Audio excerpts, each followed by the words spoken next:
Terima kasih atas waktu dan kesempatan yang diberikan kepada kelompok kami untuk mempresentasikan hasil kerja kami mengenai manajemen pemasaran agribisnis. Saya Angela Natonis dan teman-teman saya, Angela Firnamina Bello, Sherin Angelia Bertidaik, dan Fandi Bella. Yang pertama, pengertian pasar pertanian. Sistem pemasaran pertanian merupakan suatu kesatuan lembaga-lembaga pemasaran yang melakukan fungsi-fungsi pemasaran untuk memperlancar aliran produk pertanian dari produsen awal ke tangan konsumen akhir dan sebaliknya dari memperlancar aliran uang nilai produk yang tercipta oleh kegiatan produktif yang dilakukan oleh lembaga-lembaga pemasaran dari tangan konsumen akhir ke tangan produsen awal dalam suatu sistem komoditas.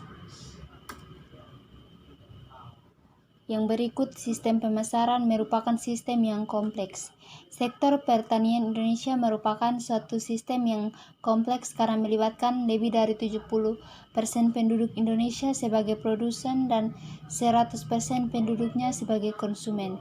Di samping itu juga melibatkan banyak perusahaan baik yang bergerak dalam produksi dan pengolahan produk pertanian maupun yang menyediakan jasa untuk sektor pertanian seperti jasa pemasaran, asuransi pertanian, jasa penelitian, pengembangan, penyedia dan penyabur dana, serta jasa lainnya.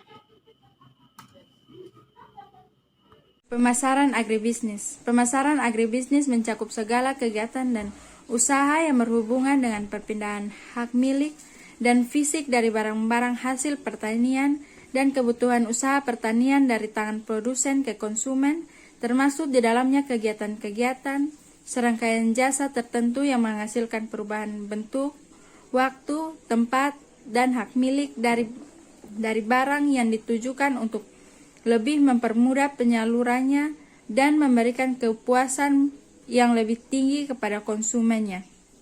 Dalam konteks pemasaran terdapat 3 strategi utama, yaitu yang pertama, strategi biaya murah tanpa mengabaikan kualitas produk dengan cara melakukan efisiensi biaya produksi. Yang kedua, strategi diferensiasi produk, produk inti, produk formal, dan produk keseluruhan. Yang ketiga, strategi fokus. Yang berikut, permintaan dan penawaran. Yang pertama, permintaan.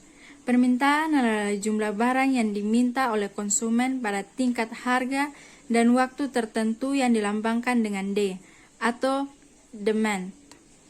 Mengacu pada hukum permintaan, disebutkan bahwa semakin tinggi barang yang diminta, maka permintaan akan turun dalam kondisi ceteris paribus. Dalam permintaan ada beberapa faktor yang mempengaruhi, termasuk harga barang, pendapatan konsumen, selera masyarakat, harga barang lain, jumlah penduduk, dan ramalan masa depan atau masa yang akan datang. Yang kedua, penawaran. Penawaran adalah jumlah barang yang ditawarkan oleh produsen pada tingkat harga dan waktu tertentu yang dilambangkan dengan S atau supply. Mengacu pada hukum penawaran, diketahui bahwa jika harga mengalami peningkatan, maka jumlah barang yang ditawarkan juga akan mengalami peningkatan pada kondisi. Yang berikut segmentasi pasar, pengertian pasar sasaran, dan posisi pasar. Yang pertama, segmentasi pasar. Menurut Kotler adalah sebagai berikut. Segmentasi pasar adalah proses membagi pasar keseluruhan untuk suatu barang dan jasa ke dalam beberapa kelompok yang lebih kecil, di mana para anggota masing-masing kelompok mempunyai kesamaan terhadap faktor-faktor yang mempengaruhi permintaan. Yang berikut pengertian pasar sasaran. Pasar sasaran merupakan sekelompok orang atau organisasi yang menjadi sasaran dari bauran pemasaran yang dirancang, diimplementasikan, dan dipertahankan untuk memenuhi kebutuhan sekelompok tersebut sehingga menghasilkan pertukaran yang memuaskan. Yang berikut pengertian posisi pasar. Setelah sebuah perusahaan membuat segmentasi pasar dan telah menentukan target market, maka langkah selanjutnya yang perlu untuk ditempuh adalah untuk melakukan posisi pasar. Lalu, apa yang dimaksud dengan posisi pasar tersebut? Pengertian posisi pasar adalah suatu kegiatan untuk menentukan posisi produk tersebut pada benak konsumen. Di dalam istilah marketing, posisi pasar ini juga sering disebut dengan istilah positioning. Yang berikut, fungsi dan sistem pemasaran. Yang pertama, fungsi pemasaran. Dalam proses pemasaran produk agribisnis dari produsen hingga konsumen akhir, terjadi peningkatan nilai tambah baik berupa guna tempat, nilai waktu maupun kepemilikan. Hal ini disebabkan oleh pelaksanaan fungsi produksi sebelum agribisnis sampai ke konsumen. Fungsi-fungsi pemasaran yang dilakukan oleh lembaga pemasaran agribisnis sebagai telah dijelaskan terdahulu antara lain mencakup fungsi pertukaran dan fungsi fasilitasi. Yang berikut sistem pemasaran.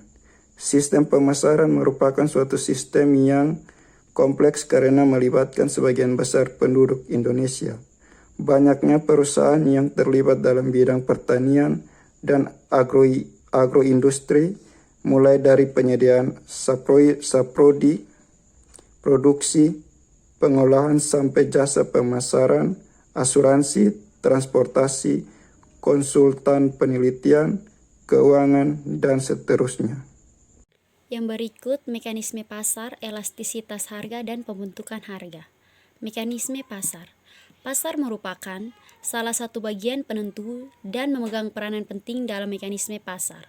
Sebab, dalam suatu pasar terjadi pertemuan antara permintaan dan penawaran atau pertemuan antara pembeli dan penjual melakukan transaksi jual beli dan terjadi pembentukan struktur pasar dan elastisitas harga. Elastisitas harga. Kekuatan permintaan dan penawaran dapat menimbulkan perubahan harga dan fluktuasi naik turun harga. Selanjutnya, perubahan harga dapat menimbulkan elastisitas harga terhadap permintaan, yaitu perubahan jumlah barang yang diminta oleh konsumen. Bila elastisitas harga terhadap permintaan dinyatakan dengan angka, maka ada 3 bentuk elastisitas, yaitu yang pertama, E sama dengan 1, jika perubahan proporsional dalam jumlah dan harga sama besarnya. Yang kedua, E kurang dari 1, jika perubahan proporsional dalam jumlah lebih besar dari perubahan harga. Yang ketiga, E lebih besar 1, jika perubahan proporsional dalam jumlah barang lebih kecil dari perubahan harga. Elastisitas harga juga saling berpengaruh dengan elastisitas permintaan, sehingga menimbulkan apa yang disebut permintaan yang elastis dan permintaan inelastis. Yang berikut, pembentukan harga.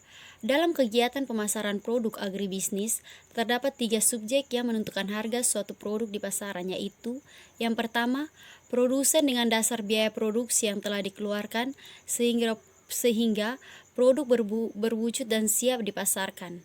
Yang kedua, konsumen dengan daya beli dan dasar-dasar kebutuhan serta keinginannya. Yang ketiga, pemerintah dengan peraturan atau ketentuan harga sebagai pengendalian tata harga pasaran. Di Indonesia, karena kebanyakan produk agribisnis menyangkut hajat hidup banyak orang yang tingkat pendapatannya rendah, maka pemerintah menetapkan patokan harga seperti harga sembako. Demikian hasil presentasi kami. Sekian dan terima kasih.